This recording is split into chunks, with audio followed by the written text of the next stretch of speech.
All right, thank you, Marilee, for the awesome introduction. Obviously, I'm going to have a really great time with you guys. I hope you guys enjoy your lunch.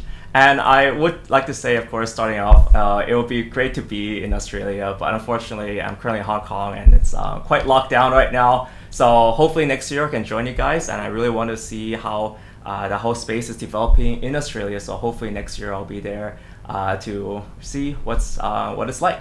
So without further ado, I'll give a quick presentation. So we're talking about gaming space and GameFi, which is one of my favorite topics. Starting off, I want to just give an opinion, why GamePod is super hot, balanced opinion up there.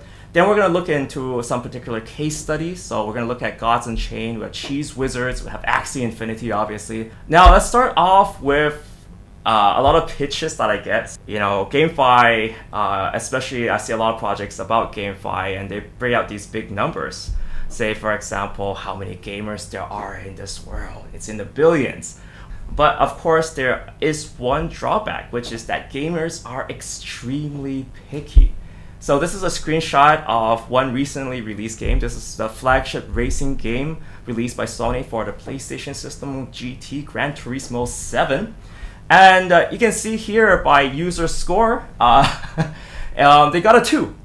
Right, so even though the critics are saying this is 87, it's exciting, 87, it seems like a good game, good graphics, really great races. But when it comes to money, this is when gamers get very angry.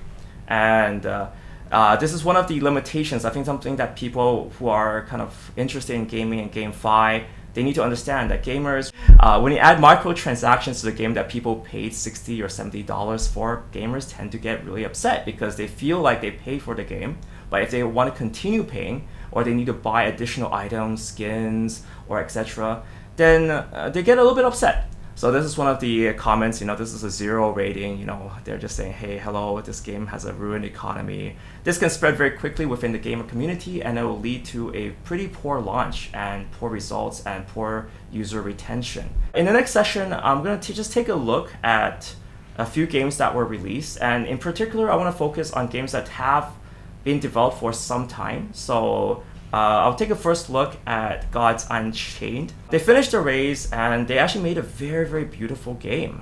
They have some amazing artwork. They were well founded in their Series A, $15 million. However, they really failed to gain kind of massive mainstream. They kind of, if we're talking about gaming and engaging billions of players, according to these metrics right now from CoinRadar, they currently have around 2,800 daily active users and 20,000 monthly active users, which is, in the gaming space, if we're trying to reach billions, 2,800 players per day is not a lot. And if you look at the game itself as well, it looks beautiful. Look at it. They have very amazing artwork done by some of the top artists here. And if you actually play the game, it runs very, very well. So then we can ask the question, why didn't Gods Unchained take off? So first and foremost is that the gameplay is very similar to Hearthstone. So Hearthstone is one of the top games made by Blizzard in the kind of the strategy battle card game space. And because of that similarity, a lot of fans even pointed to similar kind of stats for individual cards. So even some individual cards felt mechanically similar to Hearthstone. And this is extremely dangerous because when players play the game, they'll naturally compare to the top competitor in that space. It's very hard to kind of dominate in that space if there's a big competitor there already. The other kind of issue that I wanted to point out is that by having AAA graphics, and I've seen this pitched a lot by a lot of gaming companies trying to break into the GameFi space. We have amazing graphics, other games don't, but our game has some of the best graphics. But one of the pitfalls of having amazing graphics is that it's extremely hard to develop and innovate on this type of game. So you can see that happening in the AAA gaming space already. A lot of games like Call of Duty, the graphics, the sound design, everything is amazing. But in terms of the game design, they're not really innovating because they're spending most of the time on big budget, getting those big budget soundtracks or big budget composers, and then of course the game, the 3D artists. It's extremely expensive and they don't want to take risks. So when it comes to fast iteration, it actually it's kind of easier to make games that don't look as good, which is why indie games I actually feel like have an advantage in the space. The last point I do want to say here is that, just point this out, is that the gameplay wasn't developed for heavy trading. This is actually very interesting because if you look at a lot of the promotional material for Gods Unchained, they're talking about adapting Magic the Gathering, a trading card game, and kind of also challenging Hearthstone. Hearthstone intentionally did not allow trading. It was based on Magic the Gathering also, trading card game. People are collecting cards, and logically speaking, that would make sense for blockchain games to be like this. But Hearthstone didn't really allow trading, and this is intentional because they also learned from a lot of the experiences in Diablo 3. If you look at a lot of the talks that Blizzard had, they kind of realized that when Blizzard added auction houses, real money auction houses to games, it didn't work out. One of the reasons why is that for players, players want to have fun. And if you make trading a core part of the game and the trading is not very detailed or nuanced, it kind of ruins the fun. And the running joke with Diablo was that instead of being heroic and hunting down monsters, killing epic bosses in Diablo, a lot of players were just going straight to the auction house. This was the easiest way to grow their characters, and also the easiest way to become more powerful. So Diablo kind of solved this, and Blizzard kind of solved this in Diablo 3 by just saying, good riddance to the auction house. Sorry, no more trading.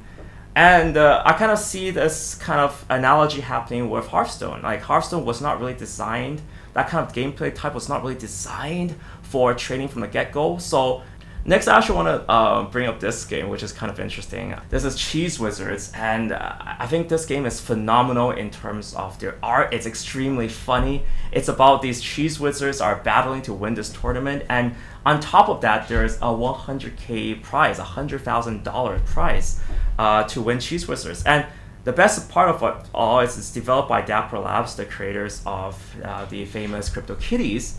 And again, I think this game was a game that, they came out and designed this with the best intentions.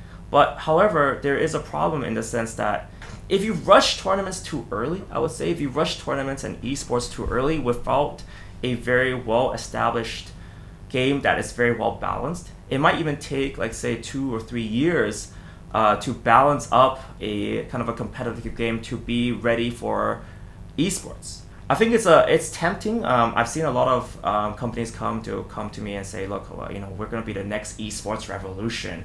And it's very easy to throw these words out, but in practice, this is actually something that will take years to perfect.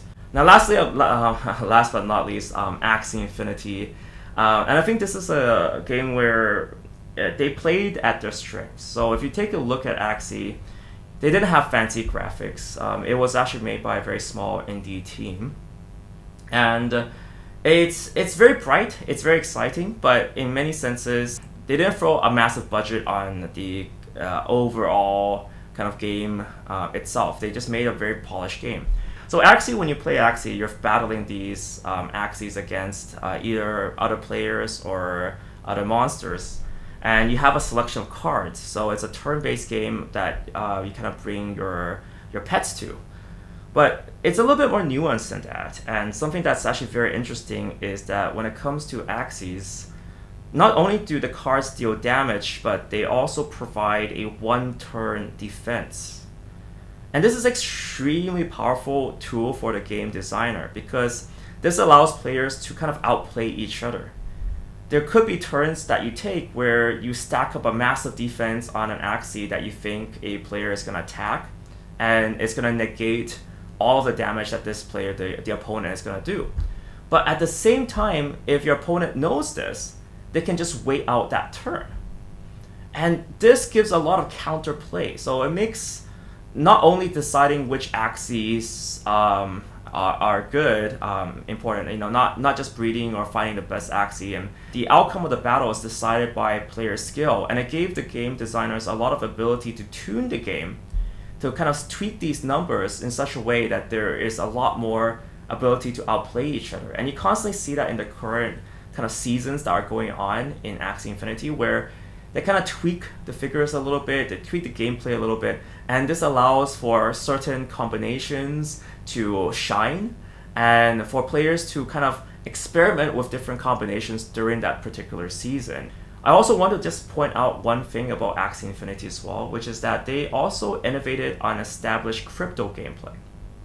So this is very interesting. So they kind of took elements from crypto kitties, they took elements from blockchain cuties, they took elements from ether bots. So these are all crypto native games, and they kind of innovated upon how breeding works. Oh, you need the small smooth love potion, the SLP, to breed. There's a limitation to how the production of SLP. They added kind of these small elements in that innovated on the breeding systems that are already existing. And I want to contrast this. If you're innovating on an existing crypto game, I think that's largely regarded as something that can be successful. But if you're just making a minor innovation on an existing AAA game, it's actually going to be a lot harder, because the AAA game is there. You're kind of facing much stiffer competition, and you kind of also trying to add the crypto element there, so that will be the challenge. But if you're kind of modifying a crypto native game, the challenge is a lot easier. You can micro innovate, and the crypto community is going to love you for it. In terms of kind of what's next for me, so I'm investing heavily in the space, and I'm looking at games like Meta Gods. They're yet again, it's kind of following my kind of ideas where they have very simple kind of retro designs. They can fast iterate and design games, and I've been speaking to the team a lot about how to improve the game and how to kind of make it more trading focused and kind of let the trading shine, rather than kind of focusing on just pure combat. So I'm investing in this space. I'm trying to help help as many game designers as possible share that experience, because I really do want to see this whole field take off. The other game that I'm looking at right now is also Arcade Land. So they're kind of building a home for players, kind of like a home, a hub for players to both live in and play video games together on. And I hope this is something that we can all share in the future, of being able to play a game together. So I guess the take home here is, the summary of all this talk is that what I'm looking out for is kind of fun, innovative gameplay if it's kind of competing in this AAA space. If it is in the current crypto space, I'm looking for kind of deeper innovation on kind of the Axie formula and kind of bringing forth more flavor into that space. And lastly, of course, esports. Esports too early doesn't make sense. You need to prototype a good game first. So hopefully from this talk, I've talked enough about kind of game design in detail. So hopefully, I think if there's anything to end on, it's let's kind of avoid, purely let's just add kind of NFTs to Fortnite. That's going to be amazing, guys. But rather to look at some systems in a lot more detail, avoid that sort of conversation, but go more into kind of how to innovate prototype gameplay and kind of grow this industry in a rapid prototype fashion. So guys, thank you guys so much for listening to that. I hope that was useful, and if it is, thank you, and hopefully I can join you guys in the next conference